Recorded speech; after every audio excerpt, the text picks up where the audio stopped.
Fala, seja muito bem-vindo. Estamos iniciando mais um Giro Grana número 24. Estamos também em podcast além aqui do YouTube. No giro de hoje falaremos sobre taxa de desemprego, corte de juros, Selic, Galípolo, Pix, déficit primário, Hamas, Trump, dólar, Bitcoin, Barroso, STF, Haddad, MP, 1303, energia limpa, mineradoras e muito mais. É uma salada de frutas aqui. É o giro mais completo de notícias que você vai ter. Não tem enrolação, já iniciaremos com o giro do giro, passando pelas notícias mais rápidas do mercado. Taxa de desemprego em agosto fica em 5,6% e repete recorde de mínima. Estamos na mínima, faltou ar, estamos na mínima do desemprego.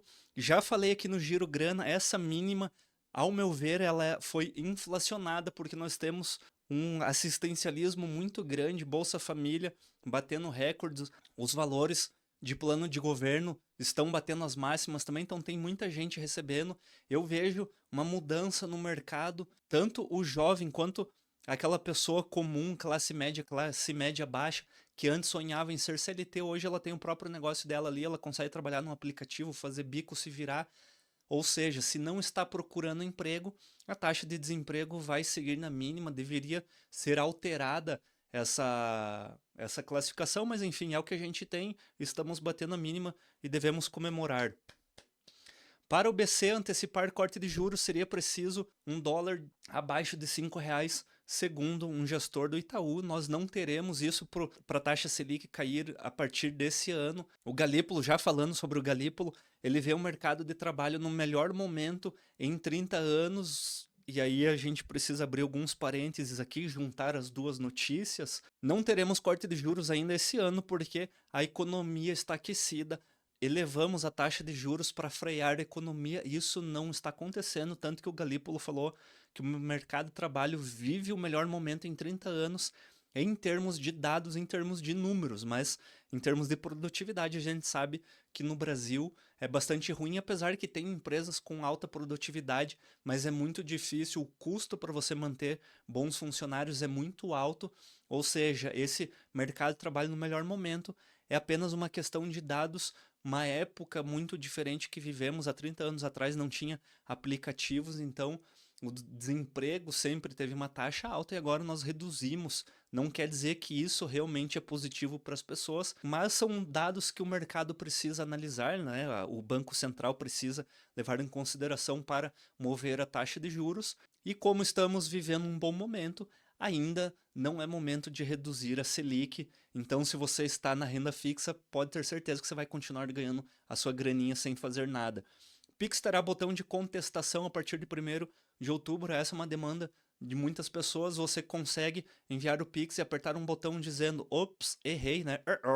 Errei, preciso retornar esse valor para mim. Então, dessa forma automática fica muito mais fácil e mais seguro. O setor público registra déficit primário de 17,3 bi em agosto, trazendo aqui o agosto dos últimos anos, desde 2015 até 2025, tirando a pandemia, que obviamente foi uma exceção da exceção, e aqui provavelmente esse positivo foi inflado pela questão da Selic ter baixado muito, aí você gerou uma economia, um crescimento econômico artificial. Nós temos ou melhor, eu tenho a infeliz notícia de mostrar. Aliás, depende do ponto de vista, né? Se é uma pessoa de esquerda, ela vai falar: olha como o governo está melhorando, estava em menos 30, agora está em menos 17, ou seja, estamos melhorando. Se isso vier pro zero e positivo, tudo bem, mas estamos acumulados no ano em menos 23 bi. Dever nunca é bom, tanto nas suas finanças pessoais quanto no governo, é sempre negativo. Não existe um mas, é ruim e ponto. Vamos para a primeira notícia depois desse girinho. Hoje eu consegui fazer mais rápido. Hamas diz estudar proposta dos Estados Unidos para Gaza, mas não dá prazo. Trump dá de 3 a 4 dias para grupo terrorista responder. Tratativas internas podem durar vários dias, ou seja, os terroristas precisam decidir entre eles o que eles vão fazer. E é mais ou menos assim, resumindo: ou a gente vai morrer, ou a gente vai viver. O que a gente faz? Eles têm que optar entre... Eu não sei se eu posso falar esses termos aqui, né? Mas, enfim, eles precisam optar entre um e outro. Afirmou o grupo terrorista AFP. O presidente dos Estados Unidos disse: todos estão esperando o plano apresentado por Trump na segunda, agora dia 29, e já aceito por Israel, delineia condições para o fim da guerra e transição de poder de Gaza. Eu fiz uma postagem dizendo que o Trump fez mais pela Palestina do que qualquer outra pessoa fez. Em resumo, ele passou 20 ideias, 20 coisas que precisaria fazer para ter essa possível paz. Uma delas é a desmilitarização de Gaza, ou seja, eles entregarem todas as armas, vão receber anistia. Ele vai criar uma polícia de transição até que tenha um governo estabelecido, provavelmente o governo palestino, vai trazer o governo da Palestina de uma forma democrática, e enquanto isso os Estados Unidos vai ficar supervisionando. Caso saia de linha, eles vão e resolvem o problema. Vai ser um comitê, tanto que ele falou, acho que do Tony Blair e outras autoridades que vão trabalhar nessa pacificação. A ideia é que todos os moradores continuem lá, ou seja, é o melhor cenário para a Palestina e um checkmate em toda a esquerda e toda a Palestina, ou seja, a solução da Palestina é aceitar e ela vai ser reconhecida no próprio acordo, está dizendo, será reconhecida a Palestina como independente, como um país. O problema é que o Hamas não vai aceitar. O Hamas, para quem não sabe, é um grupo terrorista que está, uma célula terrorista dentro do governo da Palestina, e eles tomam conta de lá, e isso vem através do Irã e enfim, e outras bases com outros propósitos. Eu acho muito difícil, talvez esse acordo já tenha sido costurado lá com o Putin, enfim, a gente não sabe quem vai sair vencedor. Toda essa história com certeza vai ser o Trump, até porque se eles não aceitarem, eles vão fazer igual fizeram no Irã e resolvem rapidamente o problema, né? Na verdade eles estão falando assim, ó, eu te dei a oportunidade, você não quis, pronto, acabou. Outra notícia, a batalha das reservas. Dólar perde espaço, ouro avança e Bitcoin pode entrar no jogo. A maior criptomoeda do mundo pode se qualificar junto com o metal como ativo de reserva até 2030, segundo o Deutsche Bank. Eu sou bastante crítico quanto ao Bitcoin ser reserva de valor, porque acho que ele pode ser três coisas. O Bitcoin, já falei aqui, não sei se foi no Giro Grana ou algum outro vídeo, que ele é como se fosse um adolescente que ainda não definiu o que quer. Ele não sabe o que quer ser quando crescer. Ele não sabe se ele vai ser moeda, uma moeda internacional, que eu acho muito difícil ser, até porque tem custo de transição. Se vai ser uma blockchain, ou seja, um computador do mundo onde vai ter toda a questão de segurança, de privacidade ali dentro para as pessoas transacionarem de uma forma descentralizada, ou vai ser reserva. Para ser reserva, você tem que focar nisso. Ele tem que ser só reserva, ele não pode ser outras coisas. Para ser reserva, ao meu ver, no meu entendimento, ele não pode oscilar o preço, porque eu não tenho como colocar meu patrimônio e 2 anos depois ele valer 80% a menos. Ah, Rafa, mas você está comprando Bitcoin, então você não tem mais dólar. Você tem Bitcoin, você continua tendo a mesma quantidade de Bitcoin. Ok.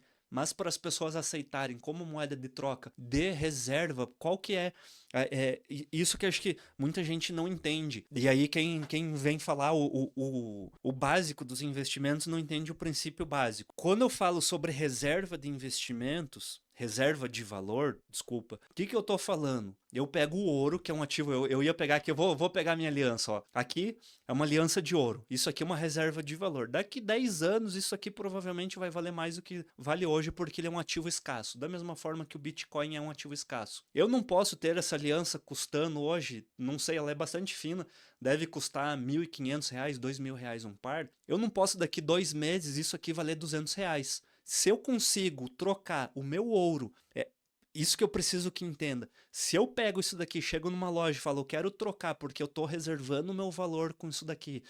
Daqui 2 anos, isso aqui vale R$200, não é reserva de valor. Eu tenho que reservar o valor perante aos outros. O valor do ouro ele é preservado perante ao dólar ao longo do tempo. Ele cresce, mas ele tem uma linha estável, mesmo que seja um crescimento, ele tem um crescimento estável.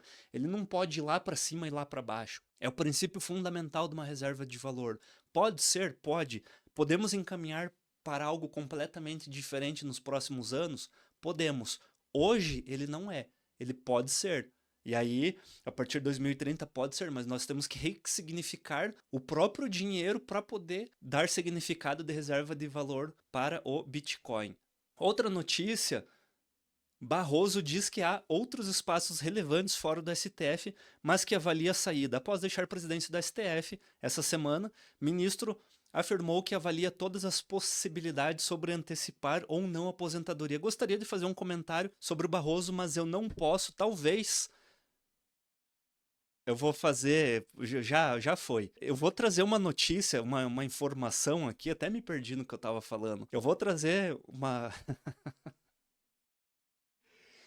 Esses dias eu tava conversando com uns amigos que eu faço uns Easter eggs dentro das capas. Eu não sei se vocês já perceberam, mas às vezes eu coloco uns elementos escondidos ali. Quase todas as capas eu faço, tá? Eu gosto de fazer principalmente as do Giro Grana. Então, dá uma.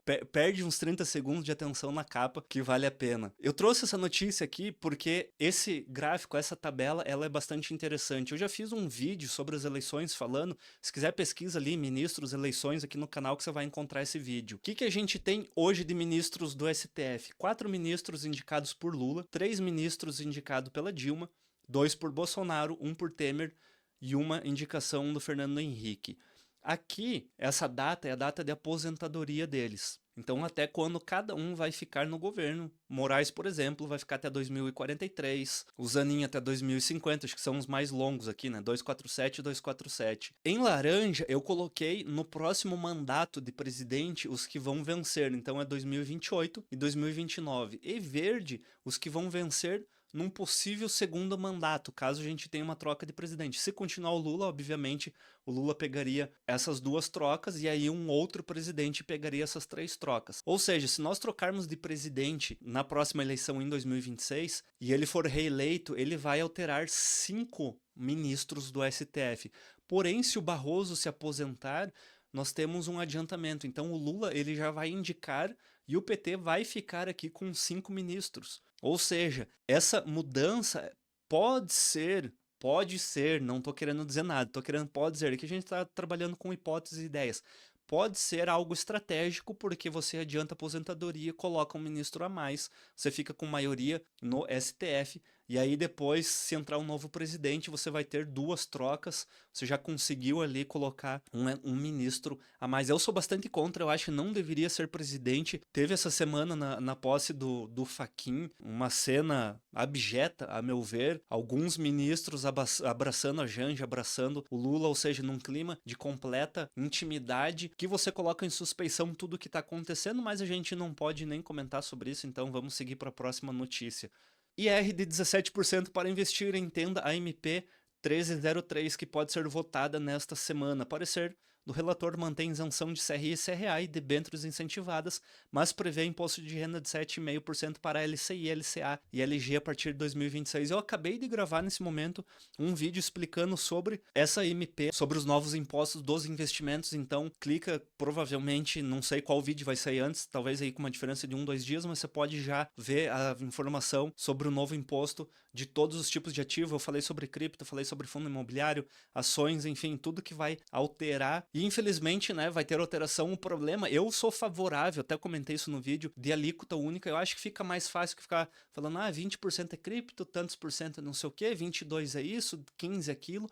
Uma alíquota única é mais fácil. O problema é que, pra gente alterar 3, 4 alíquotas é mais difícil para você conseguir aprovação. Quando a gente está falando de uma alíquota única, é só você dar uma canetada e você sai do 17,5% e vai para o 20%. Aí depois você vai para o 22%, aí vai para o 23%, vai para o 25%. Igual é feito com a SMS. Então, há um grande risco que isso aconteça, por isso que votar bem acaba... Eu sei que é difícil e a gente fala, às vezes puxa para um lado a sardinha, e aí quando a sardinha tá lá acaba fazendo cagada também. Então, mas pelo menos de um modo geral, quanto mais consciência a gente tiver na hora de votar, mais maiores são as probabilidades, não que vai acontecer, mas a gente sabe que tendo pessoas que pelo menos, no mínimo, entendem sobre o mercado financeiro, ou sabem a importância dele, não lutam contra o mercado financeiro e fazem declarações espúrias, a gente sabe que nós temos mais chances de ajudar pessoas, porque o mercado financeiro são pessoas comuns, qualquer tipo de pessoa pode investir, qualquer pessoa pode acessar,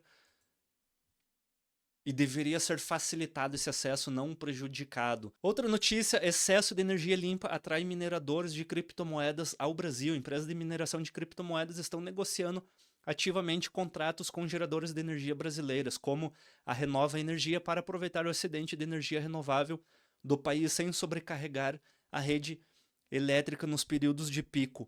Eu trouxe essa notícia como eu tenho costumado fazer em todo giro grana. Ao final, eu abro aqui mais ou menos para uma reflexão e projeção do que pode vir a acontecer no mercado futuro.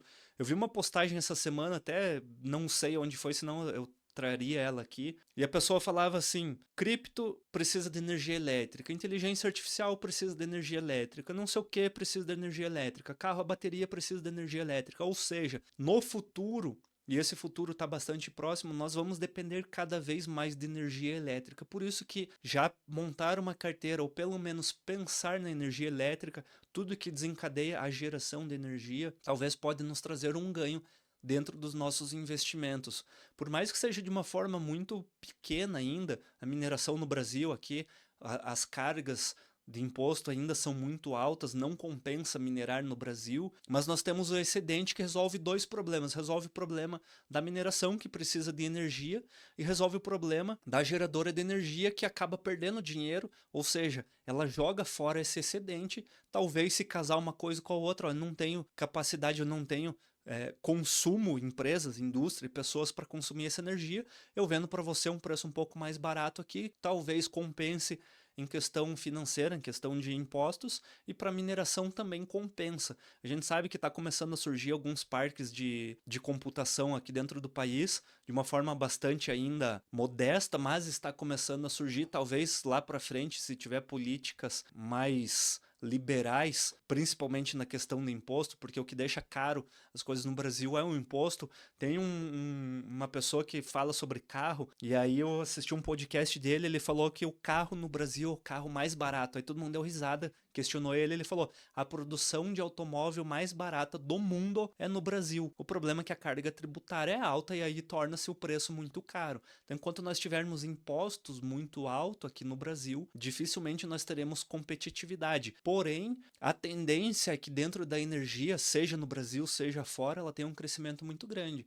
E isso vale para a gente ter um horizonte, já começar a pensar como que a gente pode montar uma carteira de investimentos focada em usufruir disso. Ah, no Brasil é caro? Não acredito no Brasil? Começa a olhar lá para fora. Começa a olhar a empresa de mineração, começa a olhar a empresa de energia, a empresa de EA, começa a olhar para cripto. A gente precisa fazer isso, é um mundo novo que está começando a surgir. Como é um mundo digital, para você estar presente no digital, você precisa de energia elétrica. Aqui eu tenho minha câmera que está carregando, eu tenho 2 monitores, eu tenho luzes, tudo isso está utilizando energia elétrica. A gente não consegue viver, nós não conseguimos nos comunicar sem energia. E o consumo vai ser cada vez maior. É isso. Se você ainda não conhece a Start Grana, pode clicar no link da descrição aqui embaixo, no primeiro link. Também no QR Code você tem um bônus aí de desconto. Nós ajudamos você a investir, ajudamos você a montar uma carteira de investimento. Tem uma série de conteúdo, pode te ajudar. Tem uma série de planos também que podem encaixar no seu perfil. Talvez você seja um pouco mais avançado, o plano mais básico não sirva para você. Talvez você precise de gestão, mentoria, seja o que for. Nós estamos aqui à disposição para ajudar você, tanto com a Start Grana quanto com a Grana Investimentos. Muito obrigado por ter assistido esse vídeo. Não esqueça de se inscrever no canal, estamos rumo aos 1000 inscritos. É isso, muito obrigado. Até a próxima. Tchau.